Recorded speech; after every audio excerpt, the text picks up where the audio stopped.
So how we got here is a longer story, but since 2010, Scottsdale Unified School District has declined in enrollment by more than 6,000 students. So we had over 26,000 in 2010, and we're just under 20,000 now. When you think about how many students 6,000 represents, it would be the equivalent of 10 600-student elementary schools. In that same 15-year period of time, there's only one school that's no longer operating as an elementary school. So we haven't reduced our footprint in terms of the number of buildings, but we've lost 6,000 plus students. And so we're at a point in time when we're looking at budget challenges facing the district, we have to make some difficult decisions. And so we've talked about with our board and with the community what the budget challenges are, the structural budget deficit. We've talked about the enrollment trends. We had a significant presentation at the last board meeting on the demographic study, not only looking at the historical trajectory, but what's predicted for the next 10 years. And what we know is that we have more buildings and more capacity than we have students. And because of those demographic trends, we're not likely to get back to 26,000. And so we started down this road more than a year ago, having conversations about if we needed to make a decision to close any schools, what would that look like? What would the timeline be? And back in April, I shared with the governing board that if we were going to be repurposing buildings, because we're not going to just close the schools, we'll use them for some other purpose. If we were going to do that, to be fair to families and the staff in those schools, we would be bringing a recommendation forward by December, and that's what's on the agenda December 9th. Why is this happening? So the enrollment trends have been happening for a number of reasons. One, the birth rate decline in Arizona is pretty significant. The cost of housing for young families is pretty challenging here in Scottsdale. If we had maintained our capture rate, the market share that we had in 2010, so we had 71% of the school-age students that were in Scottsdale schools in 2010. If we still had 71%, we would have lost 3,000 kids. So instead of 10 buildings, it would be 5. With the increase of choice, charters, ESAs, parents have a lot of different options in terms of the choices they make for education. We do very well in bringing in school of choice from out of district. About 25% of our enrollment is out-of-district enrollment, people choosing Scottsdale Unified. And we're committed to doing what we can to capture more of the market share. But demographically, that's been the primary shift. And then in some of these buildings, it's kind of a product of choices that parents are making within communities. And back in the day when South Scottsdale had a lot of school-age children, you had more buildings in neighborhoods to serve them. We have fewer students in South Scottsdale, which means you don't need as many buildings, and they're in close proximity. And so that creates the need to look at how do we reduce our footprint so that we can have full and thriving schools instead of spending money inefficiently on schools that are under-enrolled. Why choose Pima Elementary and Echo Canyon? The first thing, and to me it seems pretty clear, and both schools are under 300 this year. And so there was a tipping point. We outlined for the board a phase 1 and a phase 2. Last year, we started conversations that were a continuation of something that started pre-COVID, a grow or consolidate discussion with schools. And we restarted that this past year in 2024, and we targeted schools that were at around 400. And then with Pima and Echo, they were the low end of that. And then as we started this school year, they both fell to under 300. So you just get to a point where you don't have enough students to provide the full complement of educational opportunities that you want for your students. And so the enrollment really was what drove these two to be the first ones to be discussed for repurposing. How much is the district in a deficit for budget with the enrollment numbers? So what we've shared with the governing board is it's between 7.9 and 9 million. And there are two parts of that funding challenge. One is we had nearly $5 million of expenses that were being paid for out of cash accounts. These are different sources of funding that had solid fund balances for a long period of time. And when we could put HR, finance, and facility positions in those cash accounts, it freed up maintenance and operating funding, so our general operating funds. When you have that money freed up, you can put more in paying your staff. Those are really good things to be able to do. But when you spend the money in the cash accounts and you don't have ongoing revenue to backfill that, there's a point in time where you can't keep those positions in the cash accounts. We're at that point in time where we can't continue to fund those. So you've got $5 million that needs to go back into the M&O budget that was previously paid for out of cash funds. The other is just the annual decline in revenue based on the declining student enrollment. So that's about $3.3 million this year. And that's why you get the range of 7.9 to 9 million as the hole that we need to fill. It's predicted that based on the modeling we've looked at, that closing Echo and Pima would save about $2.5 million between the two. And then repurposing them so that you have other uses at Pima and Echo Canyon, but uses that won't be a drain on the M&O budget, will allow us to help reduce the structural budget deficit. This phase one doesn't cover the whole thing. That's why we have other schools and conversations in phase two, with an ultimate recommendation from the administration to look at going from 29 buildings to 25 as the right place to land with our new student enrollment numbers. Okay. There are fewer than 300 students in each school, so closing them down and repurposing them would make, or I guess, what's the word I'm looking for? The money situation. Right. Because you guys are, quote unquote, losing money, right? Or Right, so we have to subsidize the operation of those two schools. So yeah. I'd use Pima as an example. Given its enrollment, we have to subsidize to the tune of $410,000. Given the revenue that comes in based on the number of students, we have to provide another $410,000 to keep it open. On top of that, the staffing for the school is not as efficient as if you were in a full and thriving school. And so we're paying for 5 more FTE from a teacher perspective than you would if these students were in schools that every classroom was filled to ratio. And so then you add another $325,000 to that cost. So it's over $700,000 to keep a low enrolled school open. Echo's even a little bit more expensive than that because it's a K-8 program. So that's part of the challenge is we're subsidizing to keep low enrolled schools open rather than investing in ensuring that every school that is open is full and thriving. Okay. Do you know what would happen with those buildings yet? So we have a proposal for each because we needed to demonstrate to the governing board that we had been doing our research on what was possible. We also know that there are other proposals or ideas for how they might be repurposed. And so we haven't said that there's only one right action. We believe that there's at least one, but there could be more. And we didn't go through vetting other alternatives until we know if the governing board is actually going to take the steps necessary to say we're going to close the educational programs and repurpose the building. The board does have a facility use rubric so that anytime a school building is repurposed, they have a lens through which they view proposals for how it can be repurposed. We are thinking at Pima, for example, of a level D special education program. We have 38 students that we put in private placement now. Those are students that live in Scottsdale that we should be able to educate, and we would now have a place to be able to do so and provide a quality program for parents rather than having to send them to private placements in other parts of Maricopa County. So you guys started having these discussions a year ago about Pima and Echo Canyon? And other schools as well, other but those two were part of the initial conversation, yes.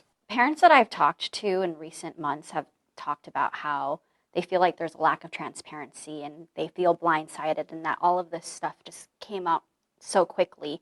How do you want to respond to that? So I want to acknowledge that the first time you hear the potential that your school might be closing, the school that your children attend might be closing, that's really hard. And there will always be a first time you hear that. The staff and the administration at both these buildings knew during 2024 that we were having these conversations. They understood that we had growth targets for them. That information didn't necessarily trickle down to every family. And there's a balancing act that we have to consider. If you say that a school is in jeopardy of closing, sometimes it becomes a self-fulfilling prophecy, and people then make the move to leave. We worked with the principals and with staff to try to get the word out. What are the educational opportunities and options that are available at Pima and Echo Canyon? Every time we presented, and the principal in particular, to the Realtors Association about Echo Canyon and the school, the model, the gardens, the blue watermelon project, the realtors would say, what's the wait list and how much does it cost to attend? And there's not a wait list and it didn't cost anything. But yet for some reason, all of that compelling information didn't result in growing the enrollment. We did a similar push to tell Pima's story as it celebrated 65 years of serving the community. But when 193 students who live in the boundaries of Pima choose other SUSD elementary schools, it also signals that that school is not attracting the same number of families. And so no disrespect to any of the people who work in those schools. I think we have amazing teachers, we have amazing administrators, we have good people doing good work every day. But at the end of the day, we have more schools than we have a need for because of the number of students we have. And so we have to make difficult decisions, and given their enrollment numbers, that's why Pima and Echo are there. But to the families, I'd say, I know this is difficult, and how we support them in transition, should the governing board make this decision, is going to be really important. One of the parents I spoke with said that they feel like with all of this, I guess, anger from some of these parents that there was some miscommunication and communication didn't happen quick enough or early enough. Is there anything else you want to say to that? So again, we've been sending information to our staff. I can go back to September when I shared the outline of phase 1 and phase 2, the schools that were on it, the reasons why we were having the conversations. And then in October, I sent information out to our entire community outlining the budget challenges and the nature of the conversation. Was that soon enough? For some families, I think they don't believe it was, and I apologize for that. There's no shortage of people who will suggest that you could have or should have done something differently. And I'll work to learn and grow as a district as we talk with these other schools. At the same time, the harsh financial reality of fewer than 300 students and the cost that it requires to maintain those low-enrolled schools detracts from what we're able to do across the entire district. And so we have to find the right balancing act. This decision wouldn't have been any easier if we waited a year from now, because the demographic projections don't show a path to viability for the 2 schools that we're talking about. It predicts that they'll continue to decline in enrollment.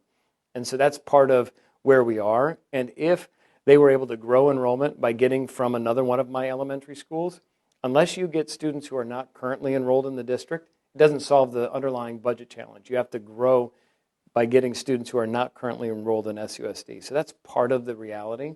And we'll continue to work and talk. I've been to meetings with parents. I've been to meetings with staff. I'm willing to listen. I want our entire team to be empathetic to how it feels, but also to know that there's something beyond. 1983, Scottsdale High closed. I had a chance recently to talk to the superintendent who was in the chair at that time. And those are not easy decisions. And yet now people celebrate that last graduating class of Scottsdale High, and they have fond memories of their time and experience there. So if the board moves in this direction, what we want to do is come alongside the community, the parents, the students, the staff, to celebrate the exceptional educational opportunities that they've provided for students for as long as they've been around, and to then assist them in transitioning to that next opportunity where they get to meet new friends, engage with new learning communities, and continue on their educational journey. Phase 2, you guys are looking at schools that have around 400 student enrollment. Any other timeline with those schools on that list? So on Tuesday night, the board will discuss, should we accelerate the timeline and do them all this year? I don't recommend that. I think we need more conversation, and in part because when you look at the schools that are in phase 2, particularly the ones that are in the northern part of Scottsdale, there's more than one path to how you can reduce the footprint by 2 buildings. So some have said, I'm recommending closing 6 schools, which is not true. I think we need to get a total of 4 in order to get to a number where we're efficient in terms of the number of buildings and the students that we're serving. And there are a number of ways to do that in the north, and so we need some more time to engage with the community to decide what's the best alternative.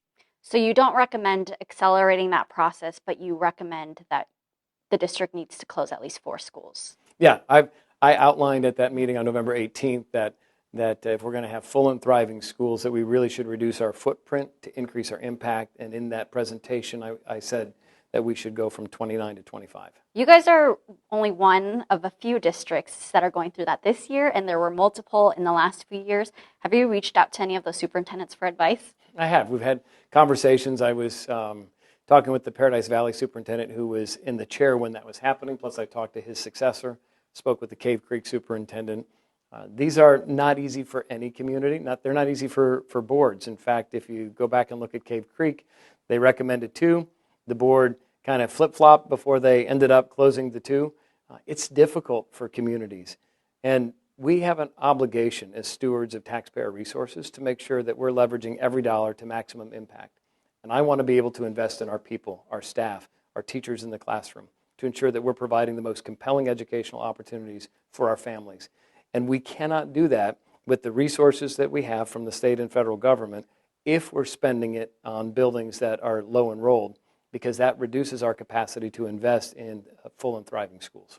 I'm going to go back to the repurposing part. Can you give examples of what could be done with these buildings? So for Pima, I mentioned the Level D special education programming. I'll go a little bit further. We have a building that doesn't have school-age students in it, but it has community education and it has nutrition services. That building, if we take it offline, would save us $125,000 a year in operating cost. We could move nutrition services over to Pima as well, do some retrofitting in the kitchen and make that the central source for our nutrition services team. Could move community education over to the Echo Canyon building, along with a commitment to expanding preschool options in that part of our district. And whether that's a short-term or long-term move, community education is not funded by maintenance and operating expense. They're their own revenue generating division, and so they bring in money and they cover the cost of their employees. They would pay for the cost of operating the facility, so it wouldn't cost anything to the M&O budget. We did have a presentation at the last meeting on the idea of an arts magnet at Echo Canyon. I'm a big fan of an arts magnet conceptually, but we need to do a lot of research to ensure that we're going to be able to recruit enough kids to confirm that Echo Canyon would be the right location for an arts magnet, to identify what changes might be required on that campus to make it happen. So we've committed to studying a specialty program like that to say, is this a way to really leverage the arts community here in Scottsdale to bring in more students? I would hope that it is. But we're also going to do our due diligence, so we're not going to just jump to an idea that sounds good. We're going to do some vetting to make sure that it actually can generate the number of students necessary to be viable. Do you feel like everything that you've done up to this point was the right thing to do, or would you have changed some things? So if I could, I think the data speaks for itself in terms of the need. I would have probably been more vocal with the families from a district office perspective. I worry about the timing of that, but because they didn't hear, and I heard about that after the fact, probably in 24, 25, sharing that even though it could have accelerated the decline, they would have known. And so that feedback from our families is something that with phase 2, there was some concern about listing those schools. But at the same time, when we hear from the Echo and the Pima families that we would have liked to have known sooner, give us a chance. Well, the schools in phase 2, their schools have been listed. They know they're going to be part of a conversation after the first of the year. And so if I could do something different, I probably would have changed that communication timeline. Okay. Anything else? I think it's really important from a community perspective to understand that the governing board has a very difficult decision to make. This is about ensuring the future of Scottsdale Unified School District. So they're not making a decision just for next year. We could probably find a way to cobble together budget changes that would allow us to make it one more year, but that's just kicking the can down the road. And arguably, prior boards could have done something when they saw the decline in enrollment. That wasn't done. What we need to do is to create a destination picture for Scottsdale Unified that right-sizes our footprint, allows us to invest in our people, and the families that are impacted by any change, phase 1 or phase 2, need to know how much we care about them, how much we want them in Scottsdale Unified School District, and that we're going to provide the highest level of service to help ensure that they can move from the school they're in now to one that will welcome them with arms wide open, and they'll become a part of that new family.